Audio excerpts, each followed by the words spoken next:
Brian Cooper, aka Japanese Nintendo, sadly passed away on November 27th, 2020. Our hearts go out to his friends and his family. May he rest in peace. Please join us here by taking a brief moment of silence for Brian.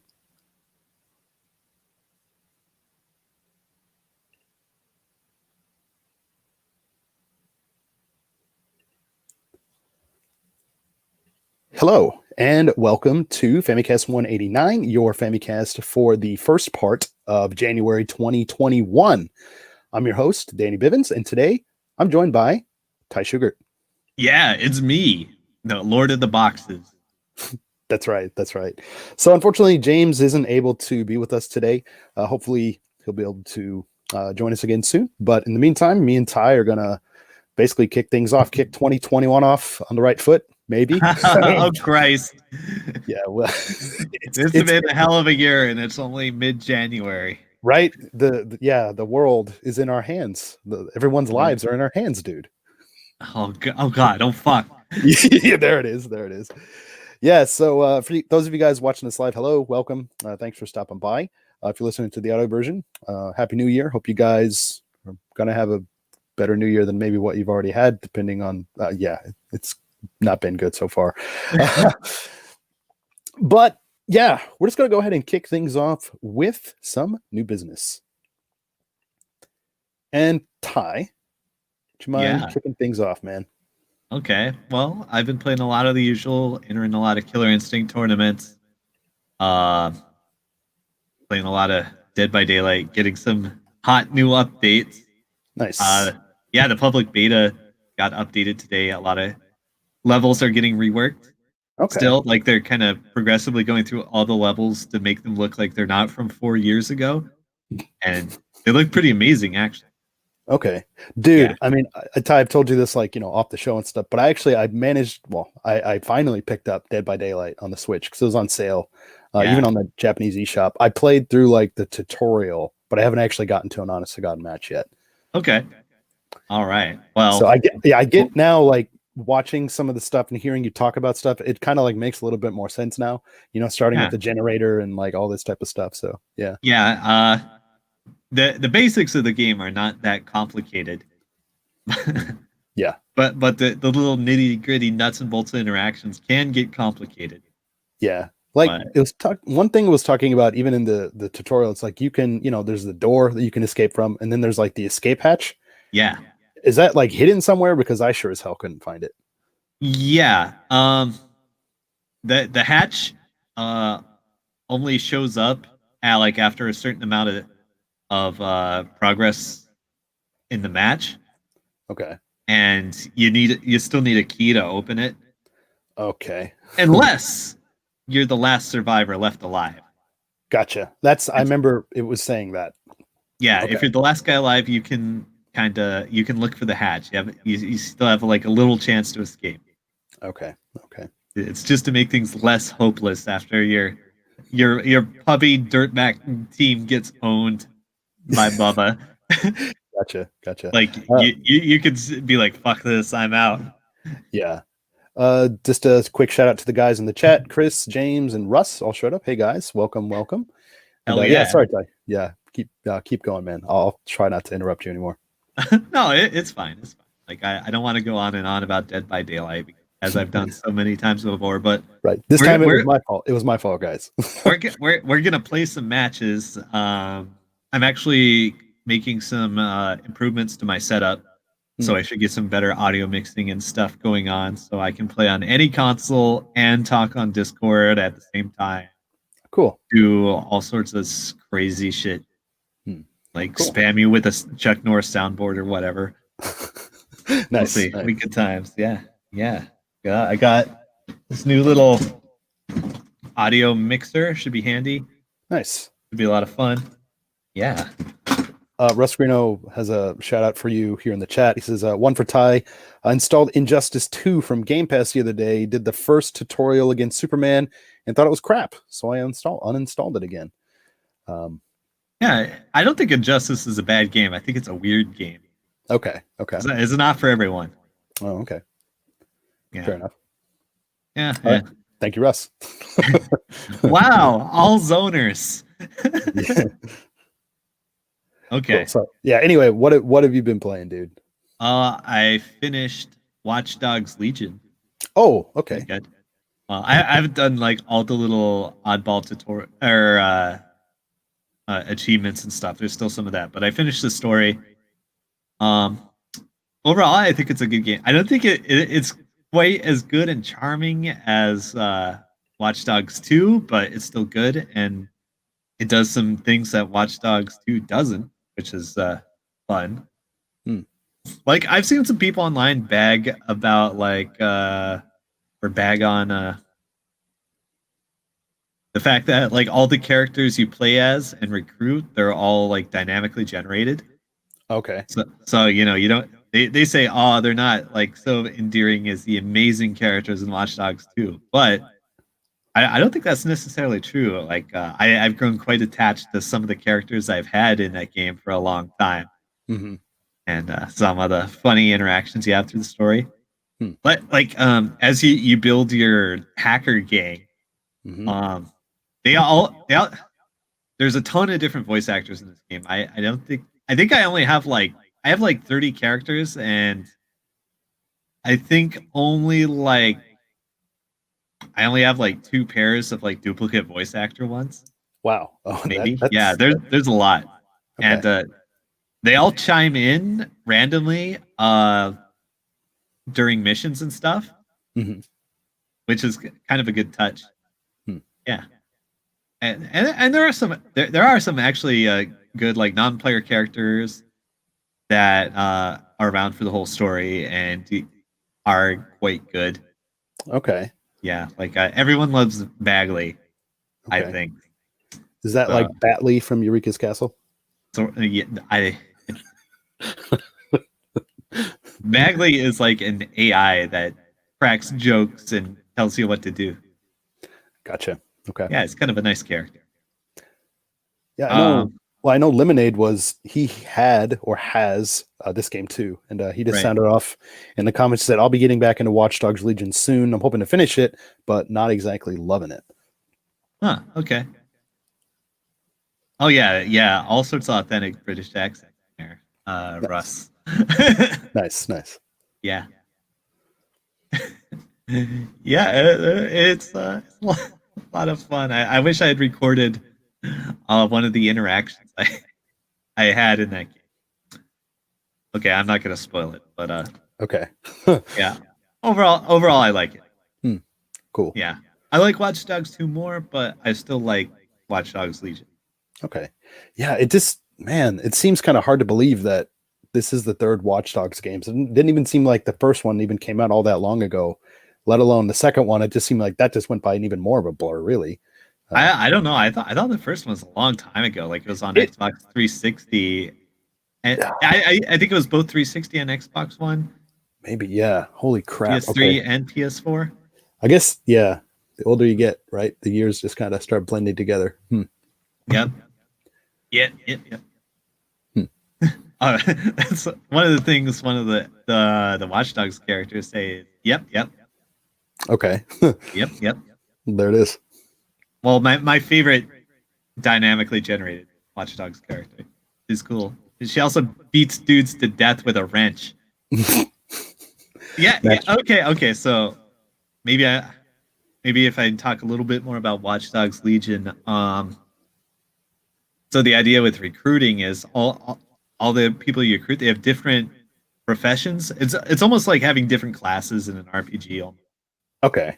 Like you get characters like if you get like a construction worker, Hmm. they can they have a nail gun at all times. Uh yeah. Of course. They could summon a construction drone, which is like the really big one you can surf on. Okay. And they'll have a uniform so you can go into construction sites and not be suspicious. Okay. That sort of stuff. So there's like all sorts of characters. There's like doctors, they can call an ambulance and have access to hospitals. Mhm. There's a secret agent which has gizmos, silence pistol, and a really cool spy car. Okay. Okay. What else? And yeah, and there's also less interesting ones. But oh, you can get like a living statue performance actor. Okay. Yeah, there's like a lot of classes in there. They're all random. They're super random in many senses of the word. Okay. And yeah, and like you can hide in plain sight. All right. Yeah. Hmm. Oh yeah. I think yeah. Lemonade said I bought the ultimate version of Legion, which I think gave me the Xbox version of one for free. I think it's if you get like the DLC for it, it gives it to you. Okay. And I don't think the DLC is even finished yet, Oh, but they just give you a Watch Dogs one in just the as a meantime.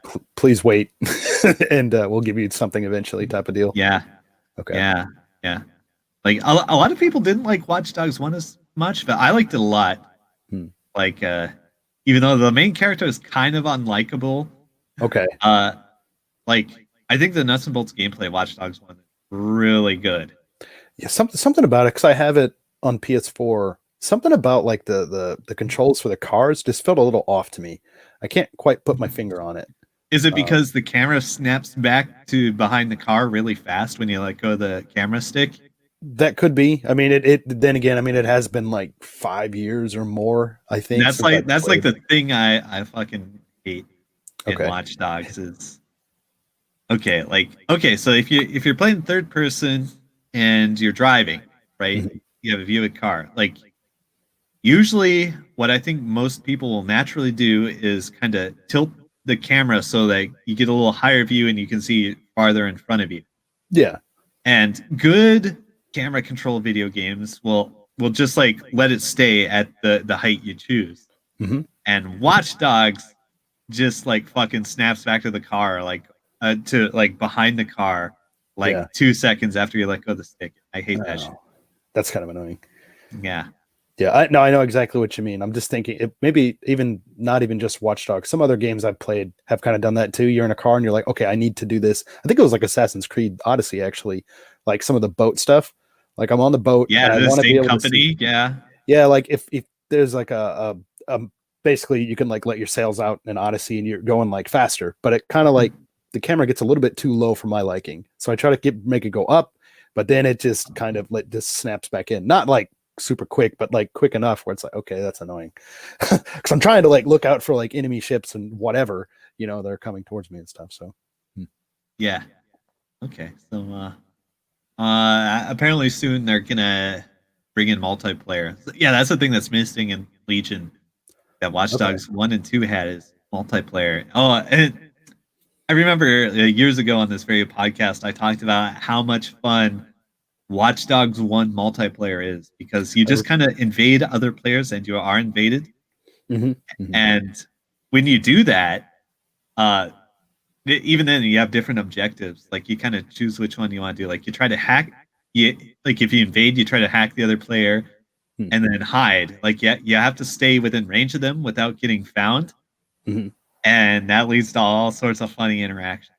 Okay. But Okay. I remember the thing I talked about was the one where you just you trail another person. You just watch them, and they don't even know you're there, invading their game. And Yeah, you it's just like you're trying to like make it so you look like an NPC or something, right? yeah, you look like a random NPC when you do this, Hmm. and you have to just like not get scanned.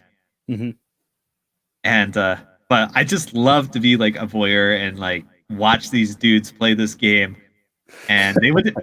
And like they don't even know they're being watched, and they do the dumbest shit. Like I saw this guy like back into a car like 8 times in a parking lot and peel out, like make it 20 yards before he fucking wrecked his car. Why are you watching me play? Right? Yeah, so that's a lot of fun, and I hope it comes back in Legion. Hmm. Funny as shit. Yeah, And there was like another time when I did the invasion just to do the trailing, I think it's called, Mhm. and um and it happened at like one of the biggest action scenes in the game for like one of the other players. So like all this shit is going off, Mhm. like he's like fucking defending this compound with Mhm. like all these pyrotechnics and shit while like an army of cops is trying to kill him, and I'm just like caught in the middle, like I'm just like hiding behind the barricade, like, oh Christ, Yeah. why did it drop me here? Oh, that's awesome that you can. Yeah, that's cool that you can do that even in like little setups and stuff like that. That's pretty neat. Yeah, it's like I think like normal game designers would just like not allow you to invade in sequences like that, but Yeah, yeah, Watch Dogs, they didn't give a fuck. It was awesome. yeah. That's cool. Yeah. Ruscrino comments. He's like, I haven't given Watch Dogs a proper go. My aversion to open world games is quite strong, except for Breath of the Wild, of course. And yes, okay. I like open world games, but Yeah, it's yeah, fun. Like, cool. you know, if you don't like open world bullshit, you know, just stick to the story. It's fine. Sure, sure. Yeah. Ty, did you have another weirder Yes. game to talk about? Yeah, I've been uh when I'm just doing shit on the computer or doing matchmaking in Dead by Daylight, I'm letting this game go, and for it's Idle Champions, a free game on everything. It's a Dungeons and Dragons licensed game Hmm. where it's like those fucking clicker games or those idle games. Mhm. Like, so I downloaded it thinking, oh, this will be some easy achievement points, Mhm. and I've just been letting it rock. But Okay. I'm finding it's much more complicated than like press button level up. Okay. Like, So, um, oh Christ, are you able to share this or? no. Okay, that's unfortunate.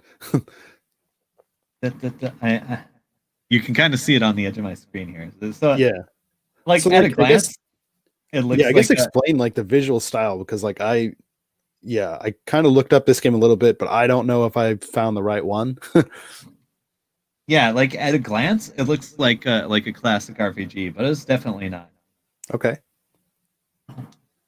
Like basically what you do is you level these guys and they'll go and kill monsters by themselves, and you just go from level to level to level. Okay. So, And, like, you really don't have to do much with it then. Like you said, you just like let it run. yeah, you can let it run, but you need to come back to it to level up your guys, and they have each of your characters in your formation have a ton of fucking abilities. Okay. So what you have to do is you have to figure out like optimal configuration. There's also a lot of characters in the game, Okay. so it becomes kind of a puzzle where you try to make a good interlocking formation where they share the like some characters will share abilities with characters behind them or in front of them, around them, or Hmm. far from them, Okay.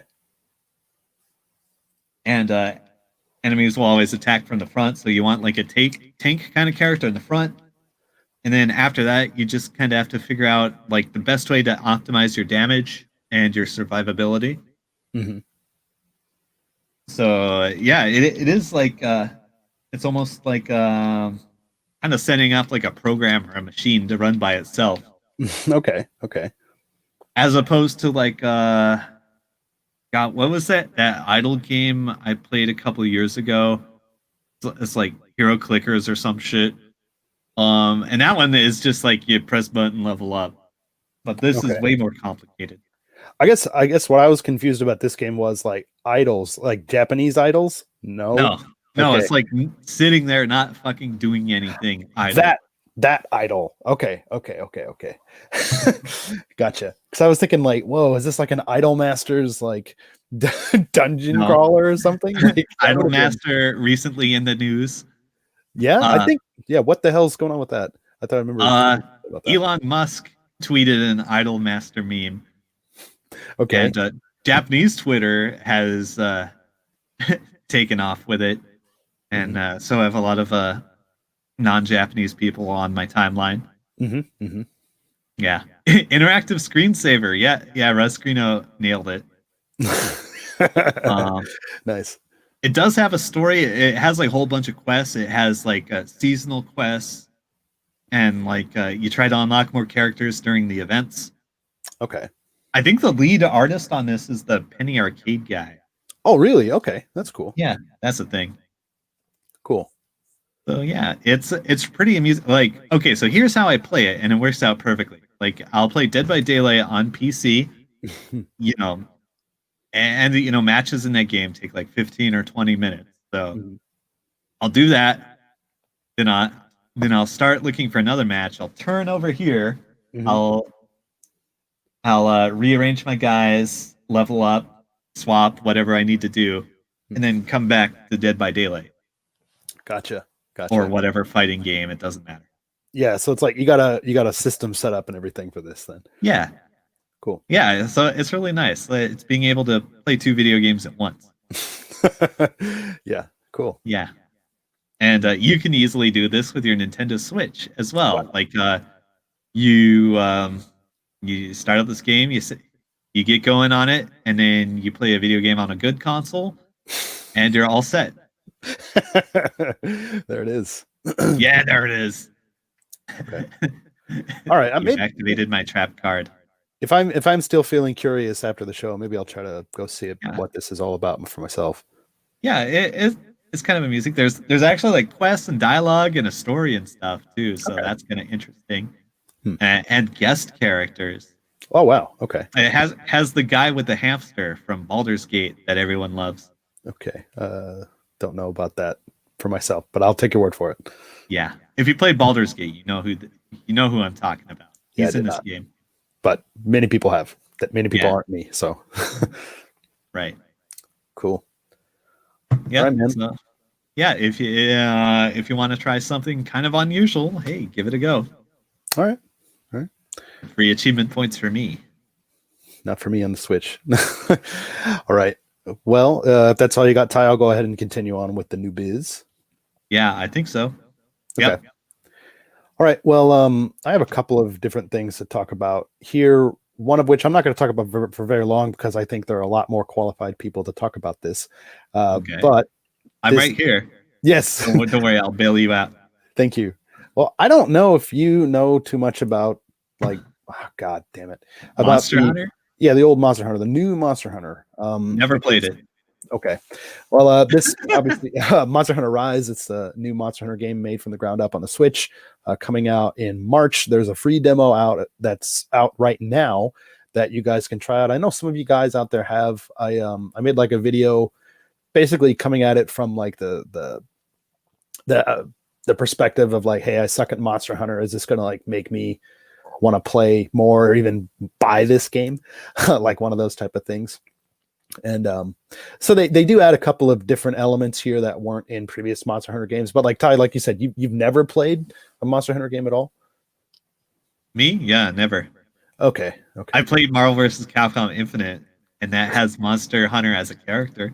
There it is. Well, you basically played it. Yeah, exactly the same.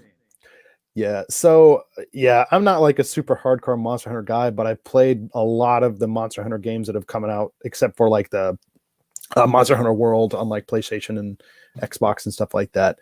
But this seems like a kind of return to form from like, Monster Hunter World to kind of a more traditional Monster Hunter. I think it's been kind of interesting to see how like the development of Monster Hunter went. A lot of people before Monster Hunter World came out, they were thinking like, why the hell isn't like Monster Hunter on like, PlayStation 4 and Xbox One, blah, blah, blah, blah, blah. I think a common trend that you see with a lot of Japanese companies, especially during the 3DS era, making the change instead of making the jump from, something like the Wii and like standard definition stuff to like, high definition stuff. Some of these developers found that they could just still make lower resolution games on the 3DS and not have to spend as much money, to like optimize that type of stuff. And I think Capcom, for better or worse, they kind of did this with Monster Hunter until basically they couldn't do it anymore. I mean, hell, even the Wii U versions that they put out, and like the Switch version that they put out a couple of years ago, is just an up-resed, 3DS game, which is not good looking on a big screen. But right. Yeah, the cool thing about this too, they're using the RE engine, which I didn't even think. I didn't even think it could even like run on this. It must be scalable, if they're able to get it running on the Switch, because looking at like the RE engine on like, PS4 and Xbone and stuff, it looks freaking amazing. Right. Have you played any of those games in the RE engine or anything like that, Ty? Like the Resident Evil games, the ones? Yeah, I played through Resident Evil 2 Remake. I just Cool. bought Resident Evil 3 when it was on sale during winter. I haven't Nice. played it yet. Cool. Rescarino, there's a Monster Hunter game on Game Pass, or at least there was. Didn't like it. I don't like mini games. Wow. Yeah.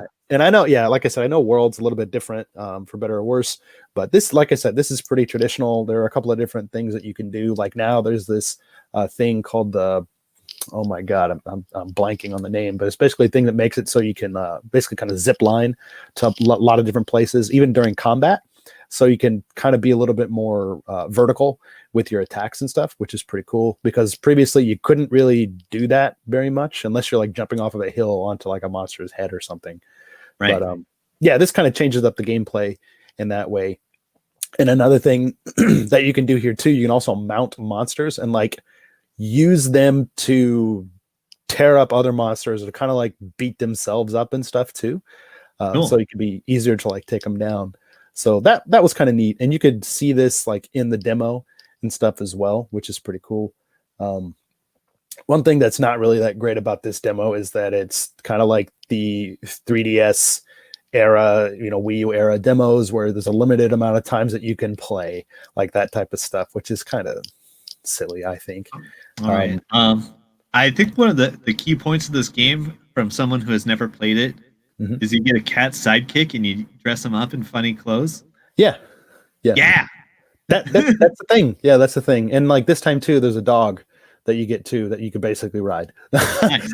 And they're pretty cool. And like these guys, obviously they help you in combat and stuff as well. And the dog too, you could even attack while you're like mounted, attack the monsters. Obviously you're better off. I mean, at like a quick glance or something, or like weaker monsters, it's fine. It's kind of get it started. But then if you hop off and start beating the crap out of them, yeah, it's a little bit better. But yeah, I mean, honestly, after I played a lot of Monster Hunter games, like mostly at TGS, but this one, I mean, it was pretty easy to get into. I mean, there's still a lot of minutia with the controls. There's a lot of different things that you can and can't do, which is kind of hard to kind of get your head wrapped around sometimes. But yeah, I don't know. Like I did like my time with this demo, and I might even go back and play some more of the demo. But I don't know, man. Like I think if you're out there and you're kind of like on the fence about just Monster Hunter in general, definitely give this demo a try. And if it's still not tickling your fancy, maybe Monster Hunter is just not a series that's ever going to be for you. Like that's kind of like the conclusion I'm coming to.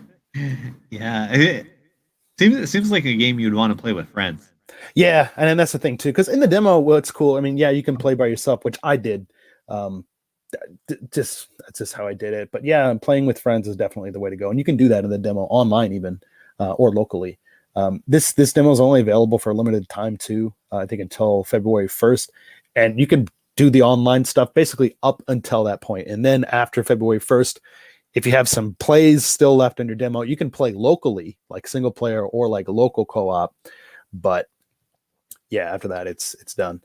Kind of weird, but I get it. Don't want to leave a lot of resources into a demo or something like that, so.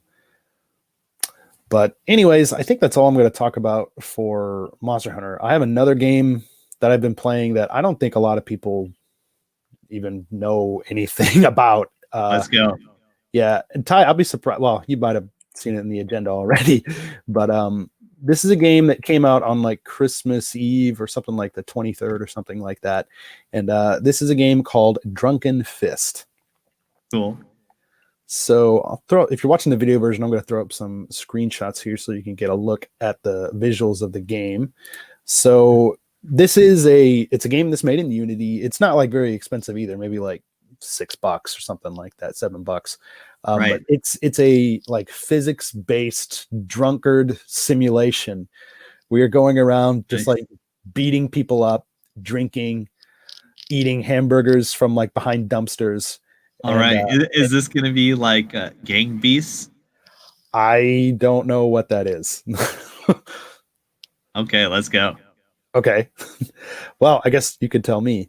But yeah, I mean, so yeah, obviously you're drunk, so it makes it so the controls are really hard because your character is always kind of like staggering around.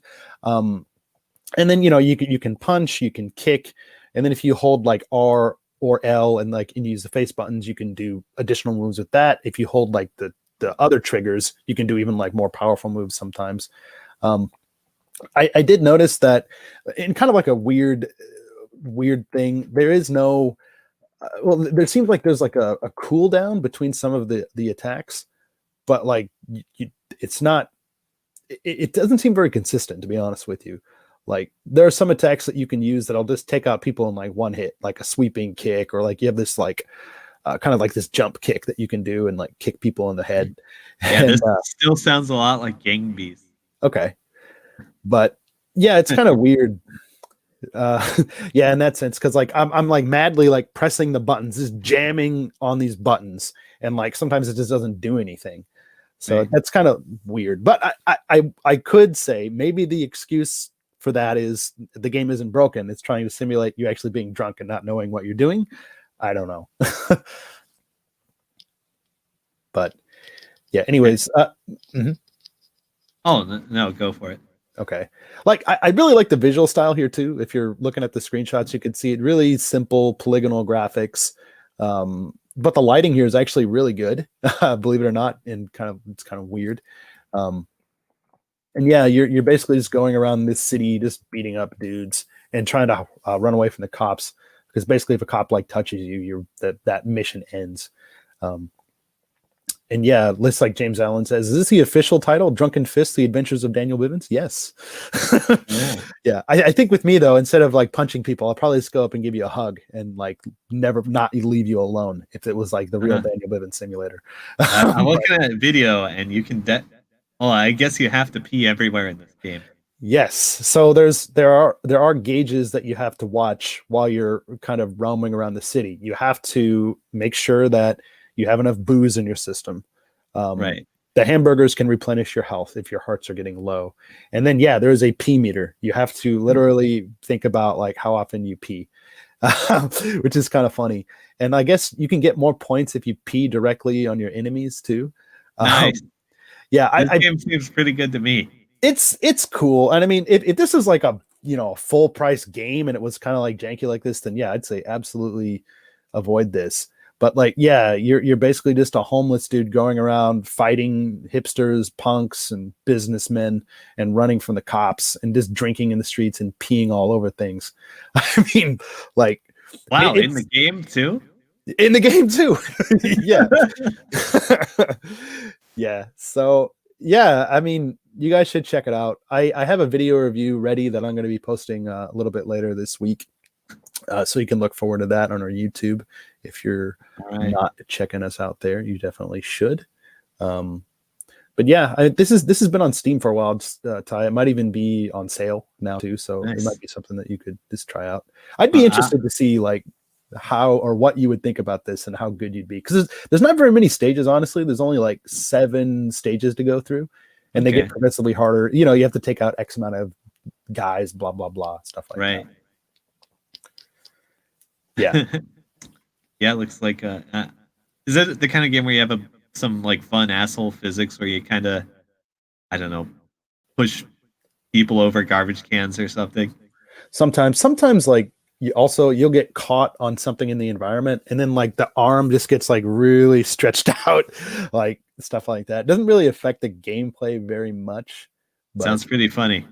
yeah. And I guess like the developer, it might just be like one guy or something, I don't know, but he had like been commenting on like the Steam page for the game. But I guess there used to be a real problem with even just walking. Your guy would just fall over way too much if he was going too fast. So he went in and like basically patched it and like fixed stuff like that. So I mean, yeah, if you're like going towards like a flight of stairs at like full speed, his ass is probably going to fall down the stairs. Right.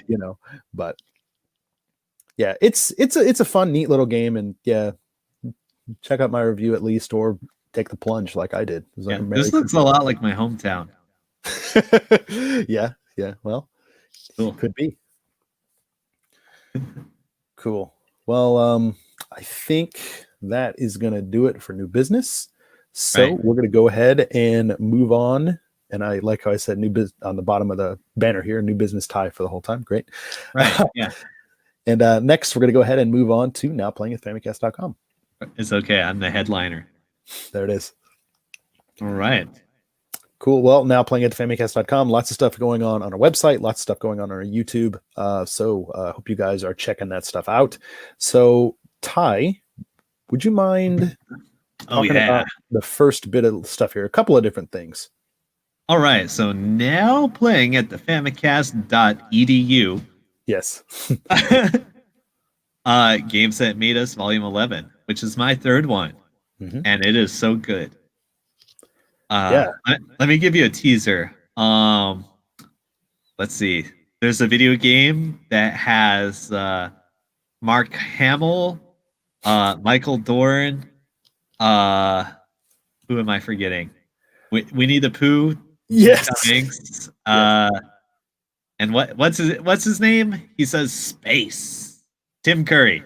Tim Curry. Okay. Yeah. So they're all in the same video game. So that's in there. There's also the video game that I think has the perfect difficulty. What else? Killer Instinct. Yes. Who would have thought, right? Yeah. So check that out. You're gonna have to give us $3 to access this amazing podcast. That's right. We haven't really done any shilling here lately, but if you're a listener of the show or if you're checking us out here on YouTube, we do have a Patreon page set up. If you want to support us, you will get some extra stuff. We have a lot of audio podcast, video stuff. You can participate in things with us, which is something we're going to talk about here in just a second. But yeah, there's a lot of value for your $3 there. So if you, that's right. You can give us $3 once. Download our entire backlog of like 100 podcasts, the 100 paywalled podcasts, and then cancel immediately. Yeah, please don't do that unless you want to. I'm banking on that they'll forget to cancel. There it is. Yeah, Lemonade. I'm hoping he's talking about here. Sap their bank accounts $3 at a time. Yep, it's gonna happen. Lemonade said it's a good episode. I'm thinking he's talking about yours. Yeah, that's literally what we were just talking about. So they're good dogs. Yes. Okay. Ty, we have something coming up here too. Oh, right. Oh, yes. We're gonna have a game night this month. Yeah. So this is something that we do with with our patrons, where we sit down, we play some games with you guys. You guys suggest some stuff. We might suggest a few things, and we go ahead and do that. We're thinking about doing it. Well, probably not this coming weekend on like the 16th, but maybe the weekend after that, or the last weekend of the month, maybe on like the 30th. So if you're a patron and you haven't like sounded off about when you want to play or what you want to play, you should do that as soon as possible. And we'd love to see you guys there. Oh yeah. We should play Dead by Daylight. Yeah, I suggested that. We'll see. It's on sale right now, but it's going to be off sale for pretty soon. And it's full crossplay. So if you have Game Pass on Xbox, you have it. If you've been religiously downloading PSN Plus games, I believe you have it. Yeah. And if you've been binging on Steam sales ever in your entire life, you have it. There it is. So it's almost at that free-to-play saturation. We'll see. I think James Allen also suggests, I think it was James Allen, also suggested. And if you try a free Google Stadia trial, you can play it. There it is. I think Russ, maybe Russ has Stadia. I don't know. He played it. I don't remember what it was. But James, I think it was James Allen. He suggested that we play Among Us. So maybe maybe we get some of that. Maybe I'll pick it up on the Switch and that we can do that. Right. But kind of moving on here. A couple other things coming up. Like I said earlier, I do have a video review for Drunken Fist. This is just my review, so check that out. Another thing that I posted up too, you might have seen it on the YouTube or maybe even seen it like on my personal Twitter. I picked up this game that looked awesome. It's called Wrestling Empire. It's a unlicensed wrestling game that basically puts all these professional wrestlers in their game and changes their names. But it looks like a janky version of it looks kind of like an N64 game. And It just came out Alright. on the Switch. I guess there's mobile versions, but this version was made specifically for the Switch. Does it seem inspired by Fire Pro? It seems Maybe? more inspired by like those THQ AKI, like No Okay, Mercy, WrestleMania 2000. I like those games. I've tried Fire Pro honestly, and it's okay, but like I just don't like them as much as I like those N64 ones, man. Okay. Yeah, yeah. Is that sacrilege? I don't know. Yes. Yeah, but anyways, it's a fun game. You should check out my footage. There's also a free demo for it as well. So yeah, you can actually try it out. But anyway, I think that's going to do it for now. Playing at Famicast.com. So let's go ahead and move on to the next part of the show. All right. Oh, here I can fill in for this. The interpreter. The JAPANews. That's right, everybody. It's time for the JAPANews. This is the time of the show where we talk about all the latest and greatest comings and goings of Japan, Nintendo, or not Japan, or not Nintendo, and bring it straight to you. So obviously, it's been a little while since our last episode, so some news has piled up, but we're going to kind of go through some of the biggest and best things here. And yeah, I will just go ahead and kind of kick things off. So one topic of the show and like our channel, website, and stuff like that we've talked about quite a bit is Persona 5 Strikers, or formerly known as Persona 5 Scramble, the Phantom Strikers on the Switch and PS4. The game actually has an official release date for the West. It's coming out on February 23rd, 2021. And actually, it's kind of interesting, but I guess maybe not so surprising, but the game was supposed to come out a lot earlier in the West, but obviously, things like the global pandemic kind of pushed back like the voice acting, sessions and stuff like that was set up. So, yikes. Yeah. But anyways, it's a cool game. Check out my review. I feel like I'm plugging a lot of things, but that's okay. I don't care. Check it out. It's pretty neat. And, maybe they'll have a free demo for you guys too. I don't know. They did for the Japanese store. So, all right. Well, Ty, do you want to take this? Oh yeah. Right here. Let's go. Nintendo has acquired Canada-based Next Level Games. Let's see. What did they make? They made Mario Strikers. They made Punch Out on the Wii. They made Luigi's Mansion 3. Mm-hmm. We have no idea what they're working on currently. But what do you want to see them bring to Switch? Did you try? Comment below. Yeah, right. Did you try Strikers on the GameCube, Ty?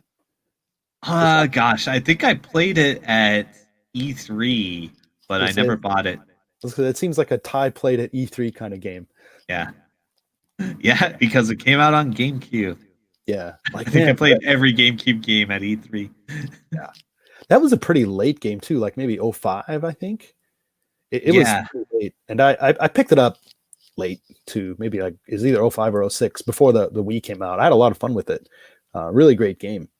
Right. And, I usually don't like sports games with a bunch of goofy shit in it, honestly, but like this was like the perfect blend of goofiness and then like enough strategy and stuff like that. There was like a sequel on the Wii, and it seemed like they went like a little bit too over the top with some of the stuff, in my opinion, which like some of these Mario sports games these days do. Right. Like the tennis game that came out, Mario Tennis Aces, like there's a mode where basically... Well, I assume the Wii version of anything was like poisoned by waggle controls.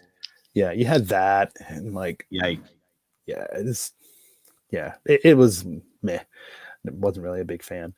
But right. Yeah, and it's kind of interesting too, because I mean, before Next Level Games was actually working with Nintendo, they were working on a lot of other things. There was like some kind of what was it?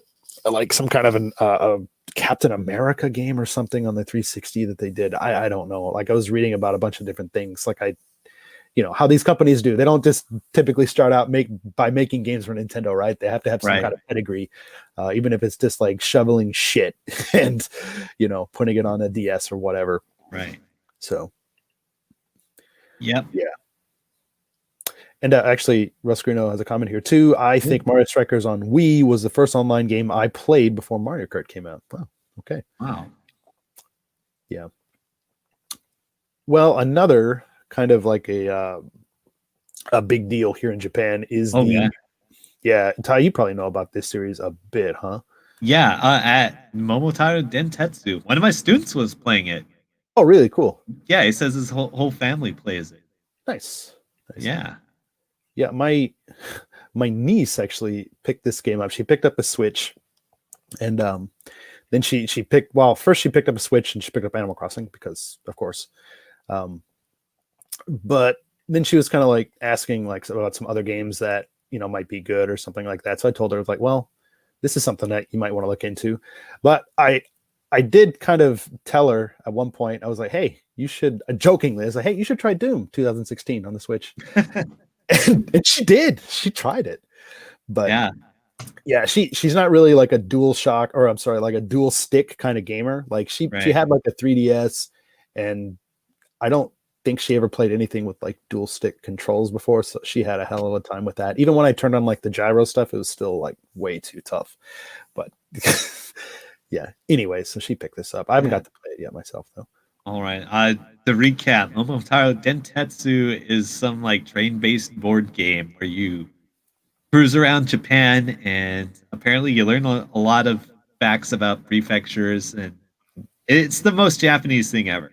Yeah, yeah, exactly. Like I made a preview of this specific game back when they first unveiled the trailer last year, and yeah, a lot of people seem pretty interested in it. And I haven't, like I said, I haven't bought the game myself, but interestingly enough, the game has actually sold over 2 million units here in Japan, and it just came out in November, which is pretty Yeah. crazy for a Konami game.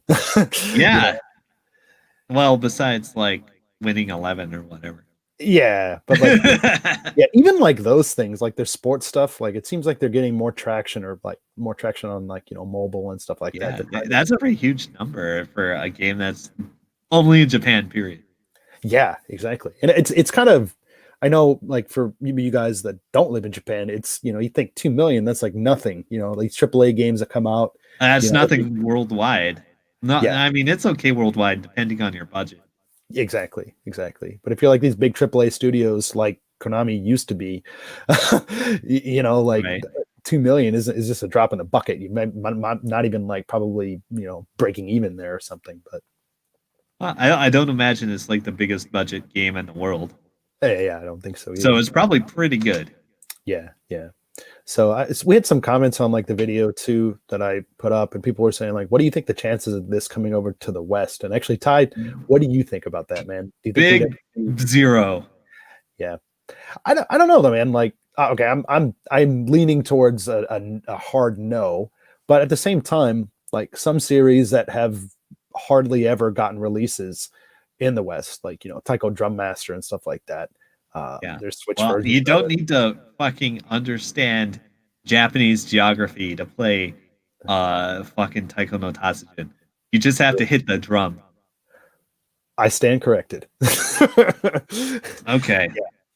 Yeah, Yeah. I guess I can see maybe a spin-off kind of game getting released, like if they do like a Momotaro Dentetsu USA.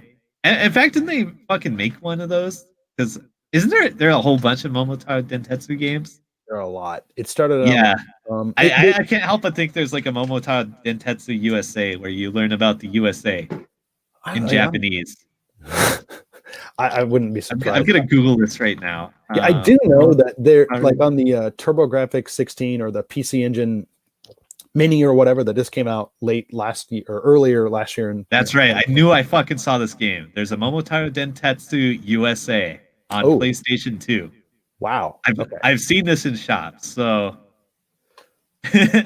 so yeah, there is a Momotaro Dentetsu USA if you can read Japanese. Bizarre. Yeah. Well, yeah, don't hold your breath, guys, if this is something that you're looking forward to playing, or study Japanese. I think the game probably has like furigana, like the characters that you can read above the kanji if you're worried about that and really kind of want to use this. Yeah, I mean, kids are supposed to be able to play this game with their families. Okay, next time I'm at book off or whatever, I'm gonna fucking buy this game. I'm sure it's the PS2. 500 yen. Yeah, it's like it's in the whatever the Japanese greatest hits is called on PS2. Yeah. Well, yeah. Like the weird thing about that always depended on the publisher. Right. Like, yeah, Japan's kind of weird about that with the companies and stuff sometimes. Okay. I'm not sure how to actually play this game, but I'm assuming it's just like Itadaki Street or whatever. kind of, I mean, yeah, you're going around kind of like a board. You're trying to avoid sometimes the different gods or the different things of the area and stuff like that. So, anyways, yeah, Sounds like a fun way to learn about Japan. yeah, I think so too. Yeah, actually, that's what my student says. Like, I learned all sorts of famous stuff or interesting things about Japan. Uh-huh. Like, Chiba is famous for peanuts. Oh, really? Okay, Yeah, apparently. I didn't know that. I was vaguely aware of it. Yeah. Well, Ty, do you want to just read this next little bit of news here? Oh, yeah. A new trailer for Super Mario 3D World plus Bowser's Fury was dumped online by Nintendo. It shows off inner bullshit here. Yes. Yeah, I just saw this on Twitter. Apparently, there's like a Ultra God Killer Bowser now, and people are hype about that. Yeah. Right? Like, I've already seen some artists make the girl version and put it on Twitter. So there you go. That fast, huh? Jeez. Yeah. Wow. Okay. Well, there it is. There it is. Life finds a way. Yeah, it definitely does with this type of stuff. Yeah, like I checked out the trailer last night. It, as of the time of recording it dropped like at 11 p.m. Japan time last night. I checked it out. I mean, I played Super Mario 3D World on the Wii U, like I think some of you guys out there have as well. So like, I don't know. I still don't know if this is enough for me to like actually want to go out and double dip. It does seem like this whole the thing that they kind of add here is like a whole kind of like an open worldy type of thing, which if you've played Super Mario 3D World, you know that's really not the case. The kind of the appeal to the game like this in 3D Land, you're kind of on in these confined spaces, kind of like little dioramas almost. And like even, you know, as opposed to like regular 3D Marios, you actually have a run button here. And stuff like that. It's kind of like, it seems like it's a carryover from the 3DS one, because that little stick on there isn't as, they could have done it, but they, for whatever reason, did it like that. But I don't know. I liked Mario 3D World. I don't think I liked it as much as some people did. Especially, I don't think I liked it enough to buy it again. So, okay. But yeah.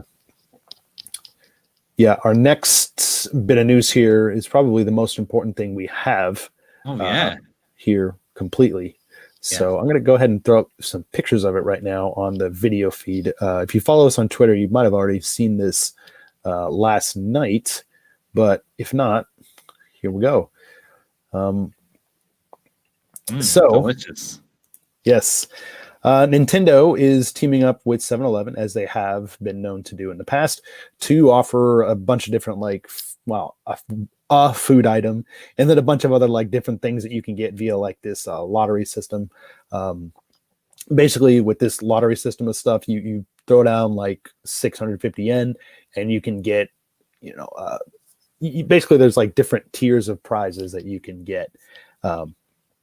Ranging in quality and stuff like that. It's like an analog gotcha. Yeah, exactly. But I think the coolest thing though is the food thing, because it's like because you know you'll find a lot of Nintendo themed like chocolates and like stuff that you can pick up, you know, that won't like go bad as easily as like this. But this is kind of crazy. Yes, Mario branded frozen foods. Let's go. Yeah, this is called the Mario Mix Roll, and this is like a croquet egg salad sandwich.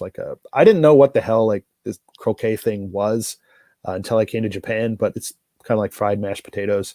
Like, is there an American word for this, Ty, for that thing? Fried mash? Yeah, I don't know. Probably. Okay, well, anyway, yeah. Pardon our American ignorance here. Croquet is the game you play with the big mallets and the balls. Yeah, that's right. Croquette. Okay, whatever the fuck. But anyways, it's like a potato that's like kind of like deep fried, like mashed potato thing. And I guess this one has like what this is actually is like a sandwich where you have, basically this little potato thingy on there. You have, looks like pasta in there too, and like, you know, egg salad, and it's all on a sandwich. And this is gonna start being for sale in Japan on the 23rd. For like 170 yen, it says, so it's not that much. It looks like it's a hot snack too, so you can actually have them heated up there. So yeah, it's weird because last night, as everyone was talking about, you know, Mario 3D World and the new Switch version and stuff, I was just looking at this and thinking like, hey, this is pretty neat. And yeah, this kind of wanted to share that with you guys. James Allen has a comment here about the trailer for Mario, the new Mario 3D World. The new trailer looks great, but as we don't know how much additional content there is, I still don't think it's enough for me. And I'm kind of in the same boat there too. But yeah, and if you want like another sexy look at the actual little sandwich itself, you can have it right here on the video version. You can see there's a little mushroom in here too, along with the pasta. That's the thing, like Ty, I don't know about you, man, but like the first time I saw like a yakisoba sandwich at like the convenience store, I thought that was like the weirdest thing. Yeah, I don't know. I mean, yeah, I don't really like them very much, but you know, whatever. They're okay. It's more like I kind of think of it as like street vendor food that you would find like in an event or something. Sure. Yeah. But yeah, anyways, there are some, like I said, there are some like little goods and stuff like that here too. The picture I have here is kind of small, so you might not be able to tell, but there's like we said, you can pay a little bit of money. There's a couple of different towels you can get. There's a towel that's like kind of big and has like all the different Marios on it from over the years. There's a plushie Mario that can like talk. There's like a Boo like soap dispenser. I mean, like there's just a bunch of like random shit that you can get, and this is all like Mario 35th anniversary related type of stuff. So right, yep, Mario is the new Mickey Mouse. Just put him on everything. Yeah. Sure, it's nice to be an IP holder. Right. So yeah, and excuse me, my mistake. The Mario Mix Roll is coming on February 5th, and then this raffle system starting up on January 23rd. So all right, I will eat one on live stream. Yeah, sure. I'm gonna try it, it's streaming or not. But anyways, so I guess moving on with the news here. So this is kind of in case you missed it type of thing. So there is a new Splatfest that's actually coming up here pretty soon, from January 16th to the 18th, Japan time. The theme here is Super Mushroom versus Superstar, and this is a worldwide Splatfest too. So definitely check out the start times, start dates in your region, so you can know when to play. Ty, I mean, you played the original Splatoon. I remember like the Splat.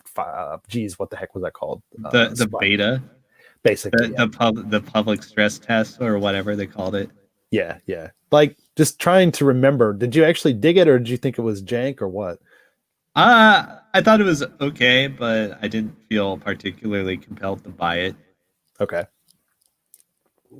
Yeah, I mean, with the original game too, the kind of weird thing is that the content they kind of added to it over time. So whenever you first got it, like at launch, it was pretty bare bones. It really was. Right. And yeah, but they did add a lot more to it after that. Right. Yeah. And this last little bit here, actually pretty sad news. Ty, do you want to take this one? Yeah. Jonas Neubauer, 7-time winner of the Classic Tetris World Championship and popular Twitch streamer, has died at the age of 39. That's my age. So yeah, he passed away I guess last week. Okay. Yeah, kind of a big deal because he's like, you know, the fucking best Tetris player. Yeah. Jeez. Yeah. Well, yeah, that sucks. I mean, yep. Yeah. But it does suck. Okay. Well, I think that is actually going to do it for all the news. So let's go ahead and move on to the next part of the show. Okay. So last time, obviously, we recorded the Fammies, and it was a pretty long episode, and we talked about a lot of different things. Hope you guys enjoyed it. There was one thing that we didn't get to talk about because we're running pretty long. So we're just going to kind of just throw it up here just to kind of finish that off, just so that's all kind of done. And then, you know, we'll pick up again later at the end of 2021. Right. So one thing that we did want to go through, this is basically kind of a chance for us to pat ourselves on the back. Basically talking, and what we're going to be doing now is just talking about our most popular videos that we made here on our YouTube channel. So We're just going to kind of just go through. I'll just kind of go through it here really quick because I don't want to like hurt my arm patting myself on the back too much here. Oh yeah, do it. Yeah, but yeah. So obviously we made a lot of different stuff in 2020. A lot of you guys, we got a lot of new subscribers and stuff like that. We passed 1,000 thanks to you guys out there, which is great. And yeah, some of these videos helped us get into the big times, as it were. So in the first one, the fifth one, like so the top 5 here, we have Momotaro Dentetsu preview, which we just talked about. Like, yeah, when the game released, the video just started blowing up. A lot of people were just like watching it. Probably because they probably typed in review, but preview came up too. So hey, whatever. Hell yeah. Yeah. So it gives you, I think it's a good way so you can get like at least see what the game's kind of about. So check that out if you haven't already. The game videos that this won't die, Assassin's Creed Odyssey cloud version stuff, the how-to guide was our number 4 of 2020, coming in at about 10.3k thousand views. Still get a lot of questions saying things like, why can't this work in America? I'll play like cloud that. Game.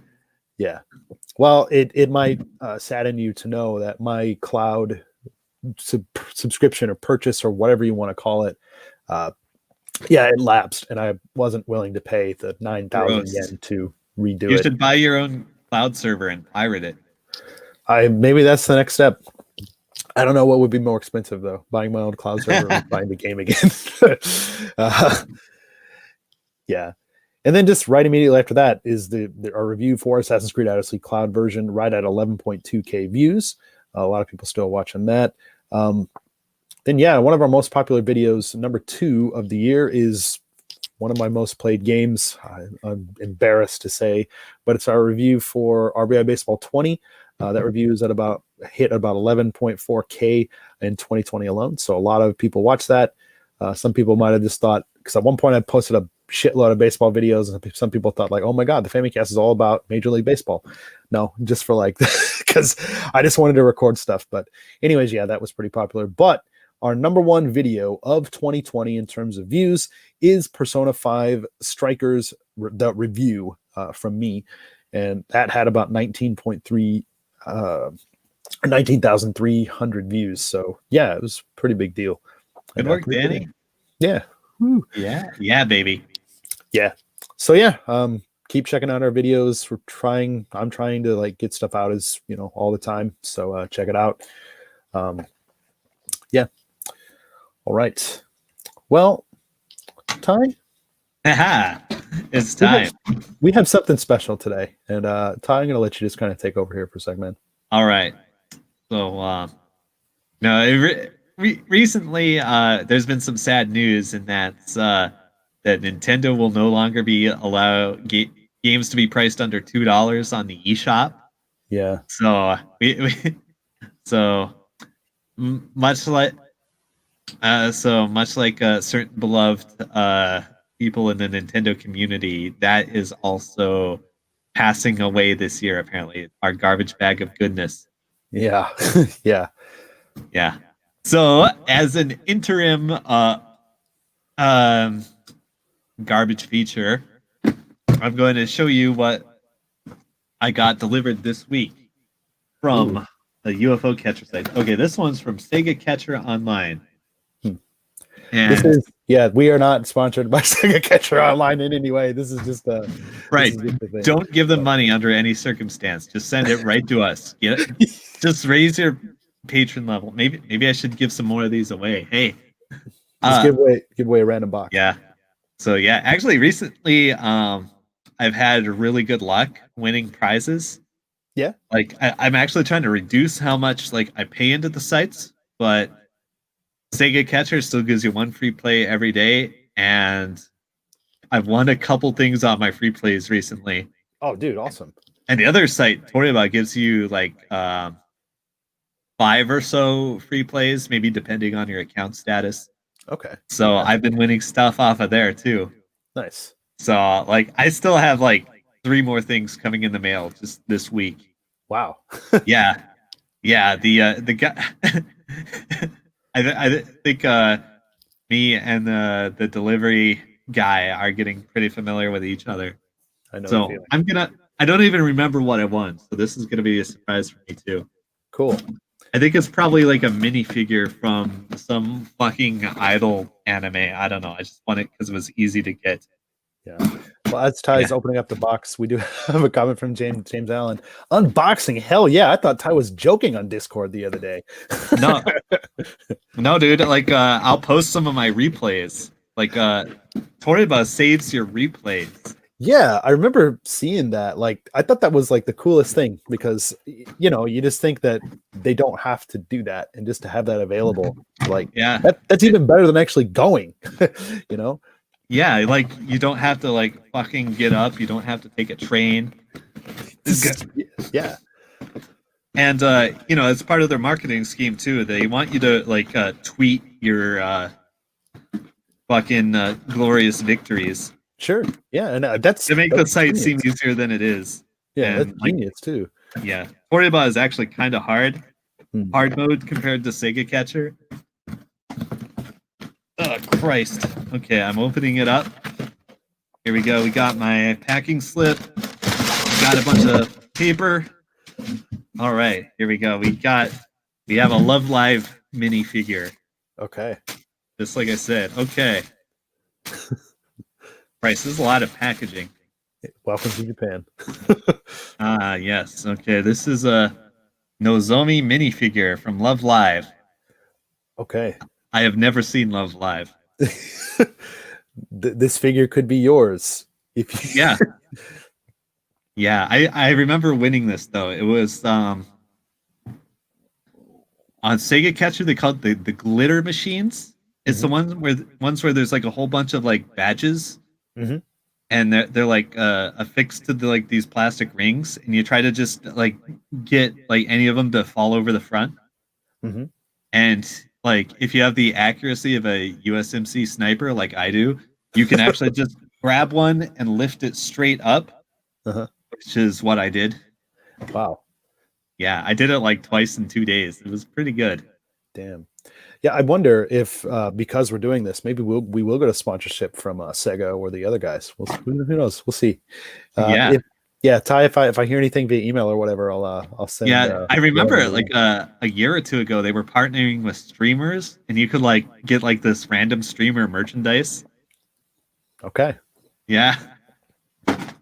Weird. Yeah. So also in my recent gets is that plush cat right there. You can see it. With that goofy fucking face. Yeah. Yeah, your room is just you're getting more and more. It seems like it seems like I can see a bit more of the room. But yeah. Oh, it's a real mess, but yeah, it's just filled with UFO catcher trash at this point. I gotta get rid of this. Yeah.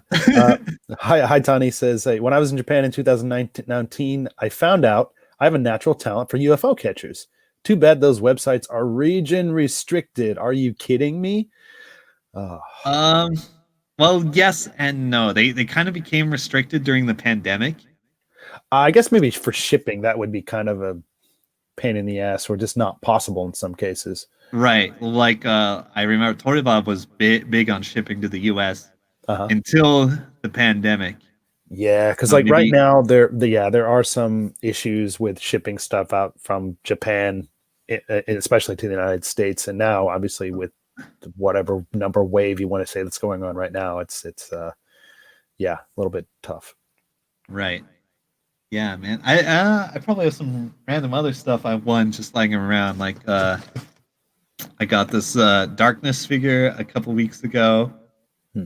That's from that anime studio that Psycho burned down. You might remember that. Oh, yeah. What else did I get recently? Let's see. Yeah, it's just like lying around. You can see like the Spider-Man and Venom figures. Where am I pointing? Right. Oh, I see. Yeah, I see them. Yeah, right there. Yeah, I've had them up since my Games That Made Us Patreon podcast for reasons. Hint. Yeah. Cool. So I got random stuff just lying around, and it will continue to grow as I as I milk my free play tickets. I look forward to this evolution of the trash bag. Yeah. All right. I'll keep it going. Cool. Alrighty. Well, next we're gonna go ahead and move on to some feedback. Hell yeah.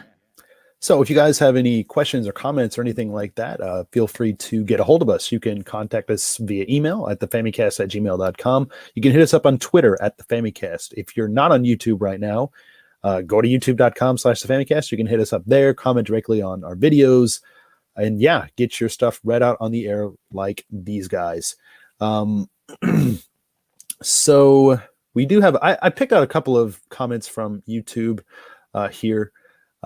One from our good buddy Chariot Goblin, who comments on like a lot of our stuff, and I always like to try to get something from him on the show all the time. Yeah, because he has the best username. Yeah, dude, he just seems like a really cool dude too. So some of you guys might know out there is a new Nintendo IP that is releasing at the end of this month. It's called Buddy Mission Bond. It's an adventure game that Nintendo is making in collaboration with Koei Tecmo. And it looks Japanese as hell. And he was making a comment basically because some people were saying, like, I wonder if this game's going to come to the West, blah, blah, blah, blah, blah. But his comment here was, I wonder which company holds the rights of this game. It could be like a Last Story situation where a third-party publisher publishes it outside of Japan. Ty, you might remember, do you remember a little thing called Operation Rainfall back like 9-10 years ago? There were some like these at one point they were Japan only like really late Wii games, like RPGs or just like kind of like hardcore gaming games, right? And they got localized for Europe, but Nintendo of America just said like nope. So yeah, there's this website that's got started. It was called Operation Rainfall, and they basically petitioned to have these games released in the US, and it worked. Wow. Like some of them, like Nintendo published themselves, but I think this group has helped bring other shit out there too. But anyways, it's going to be kind of interesting to see. And actually, the next comment here, it's on the same thing. This Buddy Mission Bond preview video, which I have up that you should check out if you're interested. So he asked, he's like, do these Japanese games, just Japanese games in general, like on Switch or wherever, do these have language options, or is this only going to be Japanese text? So I know, and Ty, I think maybe a lot of the games you play these days too, a lot of games that you'll play on Switch, Xbox, whatever, you know, they're obviously going to have a lot of different language options. Right. Especially like first party games on the Switch. You can pretty much guarantee yourself that you're going to be able to play it in any language, with some exceptions. Yeah. And you think about some exceptions, if you will, Ty, because I have a couple right off the bat for Nintendo stuff. So, I mean, I think we even talked about it in the last episode, but like these Warriors games, like Hyrule Warriors, stuff like that, like when they are released in Japan, they are language locked. They don't have English in them. But then again, they're published by Koei Tecmo here, and then they're published by Nintendo in the West. So I don't know if that has something to do with it. I don't know. That's weird. Could be. But I know with this specific game, Buddy Mission Bond, this new IP, I look at the product page on Nintendo's website. I look at it on the eShop. It says languages Japanese, and I told this guy, yeah, man, this game's only in Japanese. And his response is, well, I already imported it on pre-order, so we'll just kind of wait and see in January. It's like, okay.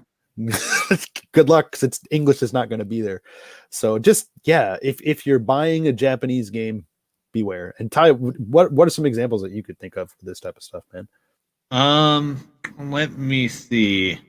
I remember when I tried the Grand Blue Fantasy Versus beta. Like they had a public beta, you could choose any language for it. Mm-hmm. But if you bought the game in Japan, it was only Japanese. I see. I think I'll have to double check that. Yeah, it's kind of weird because I think like right now I saw that like Resident Evil 4 was on sale on the Switch and the Japanese eShop, and I was like, cool, I'm gonna buy this. It's like, Yeah. I don't know, 1,000 yen, 1,500 yen, still too much, but Yeah.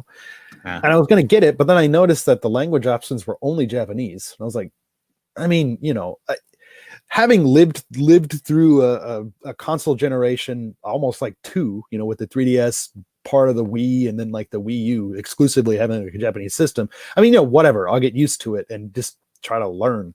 But at the same time, for something like this, Resident Evil 4, it's like, why? Yeah, I would believe that some publishers remove Japanese from non-Japanese releases to stop Japanese people from importing the game for cheaper than they can buy it domestically. Yeah, that That's makes a sense. thing. Yeah, like, cause even with some of these Warriors games, I can't remember off the top of my head, but I could have swore that the Japanese is available in like the Western versions, but it might only be like the voice and not like the menu options and stuff like Right. that, which Yeah. makes sense. Like Dragon Quest is pretty known to be doing this stuff too. Like if you like Dragon Quest 11, the Japanese version is Japanese only. I think Right. there's like the newer version, you can have like the English text or English voices and shit like that. But yeah, Yeah. But sometimes there's a pleasant surprise. Like way back in the day when I bought the Ace Attorney DS releases, yeah, they had English and the Japanese ones, and they came out in Japan first. yeah, yeah. So I had a good time like playing them in English and then putting fake spoilers online. Nice. Like I think Chrono Trigger on the DS was the same way. The Japanese version had English, probably maybe vice versa as well. So like that type of stuff is always kind of a pleasant surprise. But I would say more often than not, don't expect a pleasant surprise. Make sure to check the product listings and stuff like that. Learn the kanji for English, and then you could check. That's one of the first things I learned when I was like buying movies here in Japan, like back in 2007, to see if something had English. I learned the kanji for English. It's not hard. You can do it if I can. So, Right. yeah. One last little comment here from James Allen. He says, "Is Danny in a new room or only just noticed? Oh Have you yeah. done something or some New Year reorganizing?" Yes, I'll kind of show a little bit of a wide shot here, but I built this really big, tall shelf that goes up to the ceiling, and it literally could fall down if there's any kind of like a shake in this room and probably kill me. I should probably put the little things up there so I won't do that. But anyways, yeah, I did.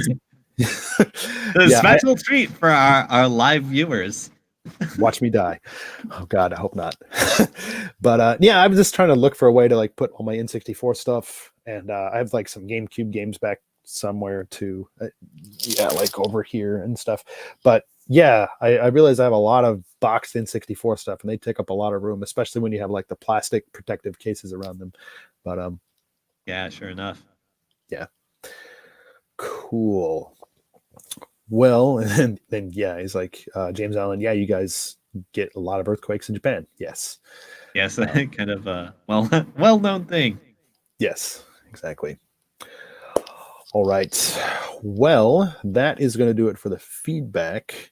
I'm actually kind of surprised we've never had a live earthquake on the podcast, have we? I don't think we have. That's a good point.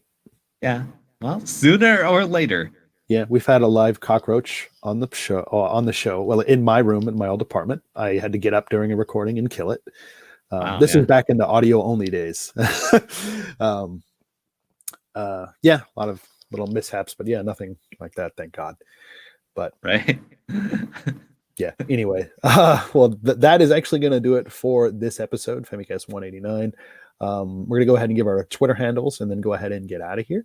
So Yeah. if you want to follow me on Twitter, you can. You can follow me at DannyBiv, DANNYBIV. Ty? Oh, yes. Super cat drugs. Check out my new tweet about Idolmaster. Obviously. Yeah. Cool.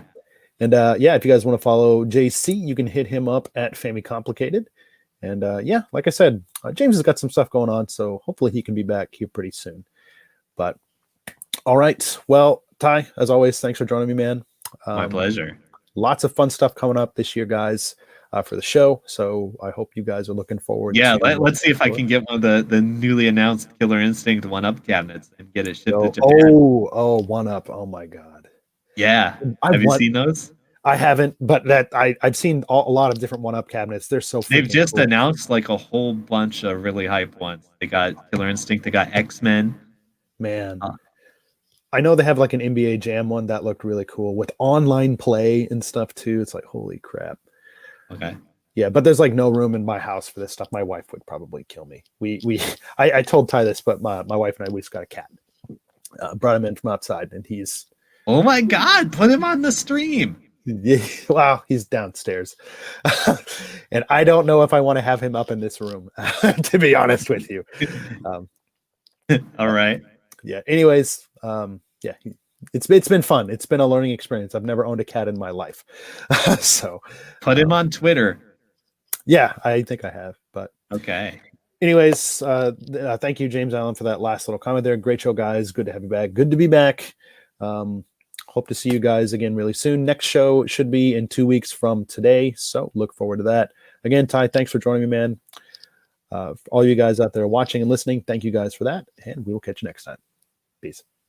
Peace out.